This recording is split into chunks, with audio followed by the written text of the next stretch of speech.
transmitted. This is the CBC Evening News. Very good evening to you. I'm Lisa Broom with the CBC Evening News. Barbadians are anxiously awaiting the implementation of the newly increased National Social Responsibility Levy in July. Among them, crop-over band leaders. CBC spoke with some of them who say they are caught between a rock and a hard place. Brian Worrell of Colours is one of the band leaders we spoke to. He says Colours sources its swimsuits locally and it paid the 2% levy for all of its samples and initial costumes. But of course, that's about to go up, as well as the price on feathers, beads, gems, alcohol, and just about everything else bands need to pull off a successful Kadooment Day. The problem, Mr. Worrell says, is that Colours, like all of the other 4-day and Grand Kadooment bands, have already advertised their prices and started taking registration long before they knew about the tax increase. And therein lies their problem. None of the bands have advertised that it's this price plus tax. It's always plus VAT. The VAT hasn't changed, so it can be kind of difficult. I'm not sure what we can do in terms of, rectifying that. But as it stands now, we may stand to lose out, because if we order any items after July 1st, then they're going to be invoiced with the 10%. So we're going to be pretty much paying 27.5%. On those items. And he, for one, is not certain whether they can legally raise prices on the costumes come July. Like for supermarkets and stuff, where prices rise and fall according to imports and availability, that prices will change. In our case, I'm not sure if it is something that we can do, because it may put us at a disadvantage also, because now you're going to raise the price. Everybody may not do it. You may raise your price, put you at a disadvantage with another band that keep the prices the same. You're going to look to them as though like the public might not perceive it in the way that you would want, and it might work to a disadvantage if you do change the price. Trevor Chase from Outrage, on the other hand, orders his swimwear from overseas, and he puts in his orders as registration comes in. So obviously if I get a late surge, and that's basically when you're going to see the people in the month of July, and once that happens, everything else that will come after that, which will be the late ruptures and so on, you will have to facilitate them. You're going to have to pay that extra. Both Chase and Worrell agree the only choice may be to absorb the extra cost. I will say though that there's scope if someone is brave enough to do it, because he can prove why he would have had to take up the price, because that 8% will impact not only on the cost, it will impact on the VAT. Now, there's the question of whether band leaders can legally change the price of costumes. Director of Consumer Protection at the Fair Trading Commission, Deva Leslie Ward, was cautious, saying it depends on how the legislation is constructed. If you remember many years ago, VAT was at 15%, and then there was an increase in VAT to 17.5%. So I'm saying that I don't know how the legislation is drafted, so I don't want to say to you, well, the band leaders can increase or the band leaders cannot increase, because it really depends on how that piece of legislation is constructed. The National Social Responsibility Levy goes up to 10% from July 1st. And we'll hear more on the crop over season later in the news on Countdown to Kadooment. The Fair Trading Commission is getting into the spirit of crop over by teaching Barbadians how they can protect their rights, especially at this time of year. Director of Consumer Protection, Deva Leslie Ward, was among a team from the Commission who set up shop at Sky Mall, handing out brochures and answering a variety of questions from shoppers. She says there will be at least 3 other similar sessions to target would-be shoppers and revelers, telling them about their rights and responsibilities. What we did get some queries about was in terms of the advertising in US dollars. There were some persons who would have seen the advertisements and clicked on it, thinking, wow, this is a really great price for a costume. And it's only when they were then redirected to the site, then they recognized that it wasn't really in Barbadian dollars, but it was in US dollars. So because of that, we had a very sharp meme on Instagram and Facebook. As I said, Instagram through GIS, but Facebook through the Fair Trading Commission's social media page, which I encourage businesses not just to put the U.S. price, but also to have that Barbadian equivalent as well to prevent consumers from being misled. Ms. Leslie Ward says overall, Barbadians have been making use of the FTC's Consumer Protection Division. We actually get a lot of complaints. I can tell you, we actually keep a note of the amount of complaints we will receive for a quarter. And some quarters we can receive as many as 700 queries. There's a process that you have to go through before a matter becomes an actual complaint. So when they call us and just ask a question, that is just a query at that point. But some quarters we get over 700 queries. It just depends on the time of the year and what is topical at that particular time. The embattled regional airline Liat is denying that it abandoned its pilots. It says it's working towards resolving the current impasse that has resulted in cancellation or delays of several of its flights since Wednesday. In a statement, the airline said it can confirm that some pilots found themselves away from base as a result of the current action called by the Leeward Islands Airline Pilots Association. Liat's acting chief executive officer, Julie Reefer-Jones, said the company remains committed to meeting the needs of its pilots away from base while acting on instructions of the Operations Control Center. Mrs. Reefer-Jones has expressed concern about the ongoing strike action affecting summer travel of the airline. Liat has applied for an injunction seeking to temporarily get the pilots back into the cockpits of the ATR 72 planes. Well, meanwhile, a former Liat pilot, James Lynch, has told Antigua and Barbuda's Prime Minister Gaston Brown that he needs to take action as the second largest shareholder government. He suggested that the largest shareholder, Barbados, has neglected its duty. Lynch wants the board of directors and management team of Liat to be dismissed. He would have preferred if board members worked in the aviation section and wants shareholder governments to give the chief executive officer free rein to do whatever is necessary to turn around the regional carrier. And Prime Minister of St. Vincent and the Grenadines, chairman of the shareholder governments of Liat, Dr. Ralph Gonzalez, has dismissed claims that Barbados is manipulating the airline by forcing connecting flights to travel to the island. There have been claims that the island is trying to maximize transit taxes. Look, we have 10 aircraft, 5 ATR 72s, 5 ATR 42s, some 50-seaters, half 50-seaters, half 70-seaters. No, there are some flights, I believe, from Antigua which come through Barbados, and some I don't think come through Barbados to come to St. Vincent. The people who are planning the schedule, they have a lot of demands on them, and they have to use the aircraft which they have available as best as they can. Dr. Gonzalez believes Liat can improve on its scheduling. 141 teachers now have security of tenure, and hundreds more are expected to follow in the coming weeks. Kareem Smith tells us more. It was an emotional Friday for these primary school teachers. Up until about 3 o'clock this evening, they were nervous about a meeting which they were summoned to at the Erdiston Teachers Training College. I was told meeting with the minister, meeting with the chief education officer and the PS. What have I done? Huh? That was my only idea. The principal came to me. He told me that I had to come to Erdiston for a meeting today at 2:30. I was a little bit concerned at first. But fears turned to jubilation as the 140 teachers were given the good news that in a few moments they would be appointed. The move comes at a time when the profession has come under the spotlight over issues such as industrial action and calls for higher wages. Speaking at the appointment ceremony today, Education Minister Ronald Jones applauded the country's teachers as some of the world's finest. He is of the view that steps must be taken to preserve the good work that they do and share it with the world. All of those lovely lesson plans, all of those good assessment papers, I would suggest to you all that you ought to find a way of collecting them and refining them if they need to be refined and have them put up online. Barbados has excellent teachers, good teachers that can stand up to anybody in the world, and I say that, anybody in the world. The minister also expressed concern that in some cases, students aren't getting the most out of the millions being spent on education.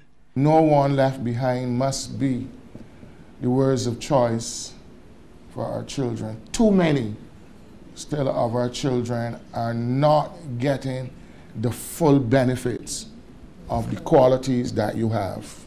Some of the teachers shared their feelings about the news.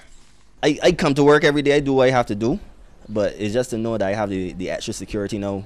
When it comes to job, I can go and get a loan without any hassle from the credit union or the bank. So it feels good. Other than that, I'm still gonna go to work and do what I have to do every day. If it came 10 years down the road, 15 years down the road, I teach, and I love teaching. So it doesn't matter to me when the appointment letter came. This just means that I am permanent, that my status is permanent, but that the job of teaching still continues. Education officials say this batch will be followed by another one in the near future. Kareem Smith, CBC News. Thanks very much, Kareem. We'll take a break here, but there's more news afterwards, so stay with us.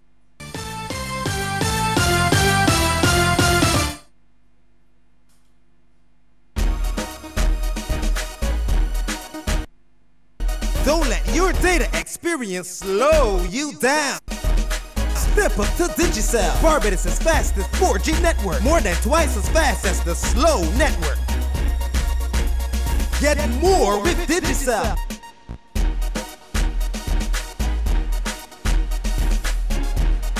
Digicel, the fastest 4G network in Barbados. Dial *153# to sign up to Digicel today.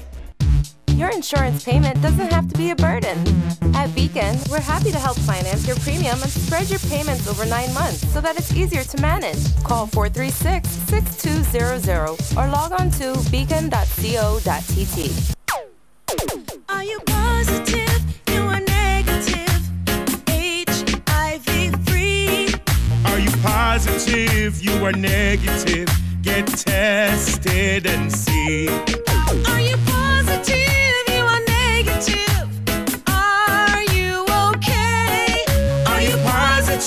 You are negative. Get tested today. Live Up, the Caribbean Media Alliance, in association with Scotiabank, PANCAP, and local ministries and departments of health, are for the 10th anniversary of Regional Testing Day, providing free HIV testing and counselling. Visit us online at iliveup.info for a schedule and full list of testing sites. Shouldn't you know your status? Live up for those you love, protect, and respect. Come on, get tested. Are you positive? You are negative. Live up today.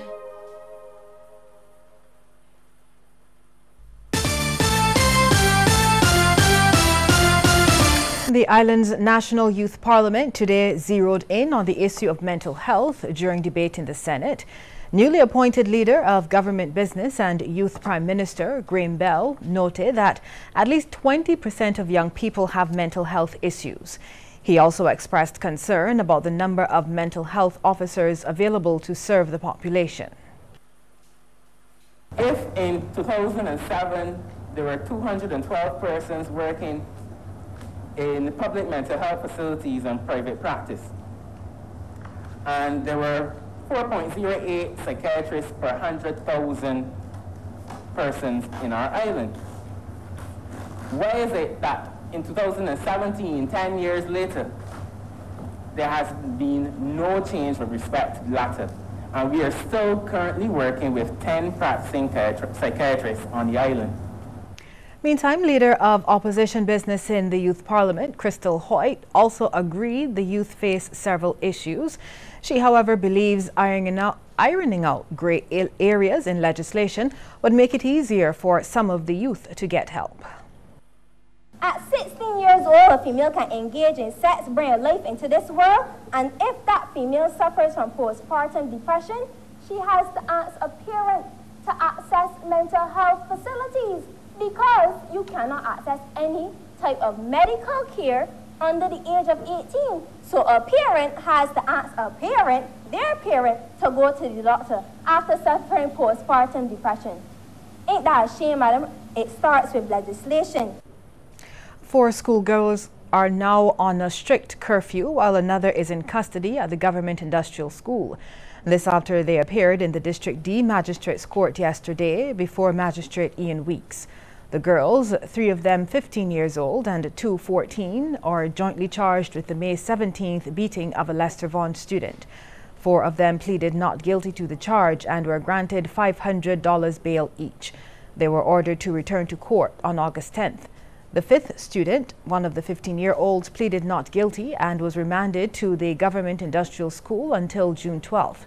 A total of 9 students have so far been charged with the incident. A social activist wants government to add its voice to those calling for a Palestinian sovereign state. It comes as Barbados's relations with Israel continue to improve with a trade conference between CARICOM and Israeli businesses. Kareem Smith reports. Calls are being made for Barbados to join hundreds of countries who acknowledge Palestine as a sovereign nation. The group Caribbean Against Apartheid in Palestine this week took the fight to Bay Street, where activist Lalu Hanuman accused Israel of maintaining an apartheid regime against Palestinians. Mr. Hanuman is directly protesting the Caribbean Israel Technology Exhibition, which allows business people from across the region to explore the possibility of forging partnerships with the Israelis. A lot of people in the Caribbean look upon Israel as some sort of biblical entity because they think of the kingdom of Israel that exists in the Bible and they think, oh, it's Israel, it's the same Israel. It's not. Israel's ambassador to CARICOM, Mordechai Amihai Bivas, says while the trade show isn't the best forum to address such issues, Israel remains open to dialogue on the matter. I have the full respect for the political opinions, but I believe that they should take opportunity of this event in trying to see how they can promote the ongoing friendship between Israeli people and the Barbadian society. And this is the only way to advance is through dialogue. If they just protest and they don't enter into dialogue with us, with the Israeli government, with the Israeli representatives, this will not lead us anywhere. The Israeli-Palestine conflict has raged for decades after Jews returned to the Middle East following the Holocaust. The Jewish population has since increased from just about 60,000 in 1948 to over 6 million. The move continues to cause tension between them and the Palestinians who have been occupying the land in their absence. Now, thousands of Palestinians live in refugee camps and struggle to access basic needs like education, food and water. Mr. Errol Barrow said we should be friends of all and satellites of none. We are certainly friends, very close friends of Israel. Why aren't we close friends with the Palestinian people who have been oppressed for 70 years? In fact, this year is the 100th anniversary of the Balfour Declaration, which Britain is responsible for. Since then, the Palestinians have been enduring oppression, and it's right that we as a people who have endured slavery and indentureship should have solidarity with oppressed people. Efforts to get a comment from the Ministry of Foreign Affairs have so far been unsuccessful. According to international media house Al Jazeera, over 70% of the world's nations recognize Palestine as a sovereign nation. Therefore, Barbados is one of just a few countries, including the United States, Canada and the UK, who refuse to acknowledge them. Kareem Smith, CBC News. Thanks, Kareem. Well, the Head Start Nursery School is building its students' creativity by involving their parents.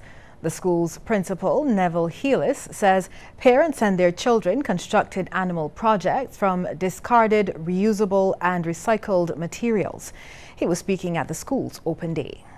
What we have on display will be projects that will be completed by the parents and child at home, and it's a case where we are also open to the public viewing, along with obviously the extended family.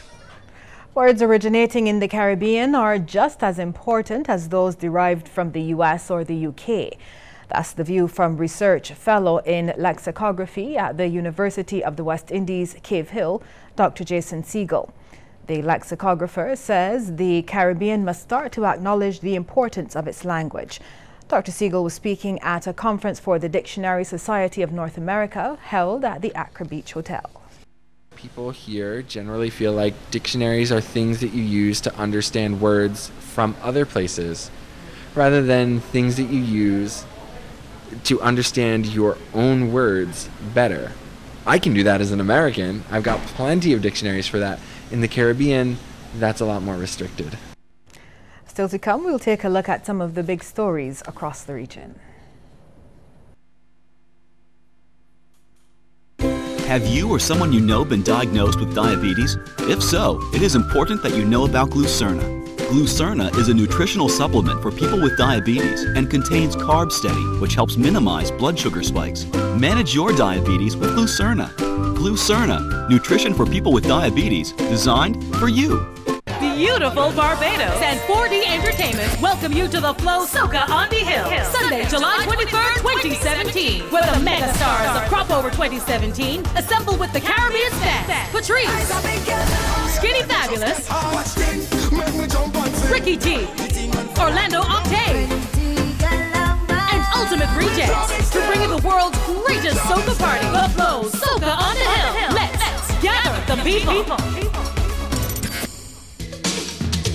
Your rhythm.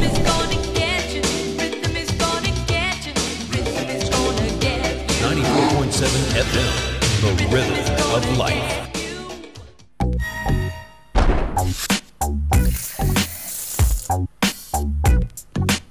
Water filtration. Water pressure.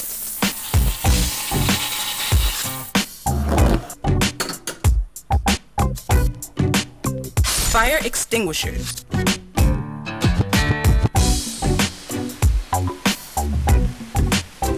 Pond equipment. It's elemental. Carib Supply is your leading source of fire and water solutions for your home.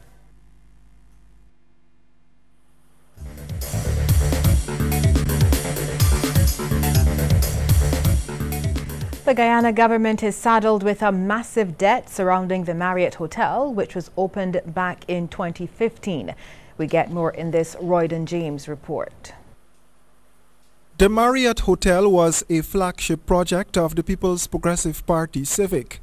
When the hotel was declared open, the facility was not complete as many were made to believe. Amid much pomp and fanfare, the doors of the multi-billion-dollar hotel were pushed open mere weeks before the 2015 general elections, much to the dismay of the then opposition. Everybody knows why the Marriott Hotel was built. Everybody here, we don't need to even go over it. What everybody doesn't know is that the government is now saddled with the debt of the Marriott Hotel, after the government itself had put in a large equity into the hotel. So just about a couple of weeks ago, we were forced to take over $17.7 million of the Republic Bank debt. Finance Minister Winston Jordan. Mr. Jordan says the hotel gives credence to the old saying, all that glitters is not gold. The Marriott Hotel is reportedly broke. In fact, it's not even completed, the minister relayed. We also saddled with another debt of $5 million US that we got to look for, we don't know where from, to fix a whole set of defects in the hotel if we want to keep the international brand. The minister was at the time telling reporters about the multi-billion-dollar wrongs committed by the opposition that the coalition administration is trying to correct, including the Marriott Hotel, the $5.3 billion owed to the NIS, and the debt inherited at the Skeldon Sugar Factory. And those are just three.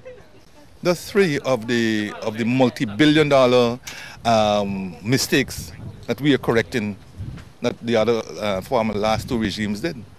You know what we could have done with that kind of money. In light of those disclosures, Mr. Jordan said some persons should be ashamed to lecture about the financial state of Guyana.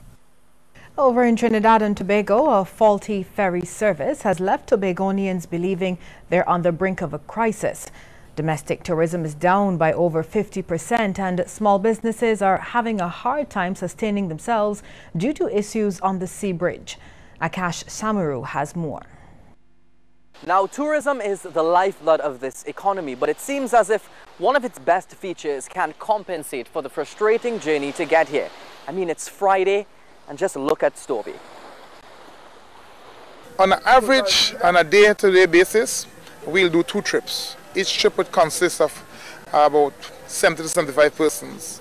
Right now, we might do 1 trip with maybe 20 to 30 persons. This is predominantly low season, so generally it's low this time of the year, but because of the impact of the ferry and the flight, it's extra low. As you can take a look around, there's no people. A few meters away, there's further evidence. Obviously, we will be losing money because it was extremely slow day, and even persons who came by, they asked why is it so slow, if maybe it's because there's a party somewhere or something like that. But bringing across goods is also a struggle. The owners of Mountain View Fried Chicken have not been immune. Their issues are not in the kitchen, but rather on the port.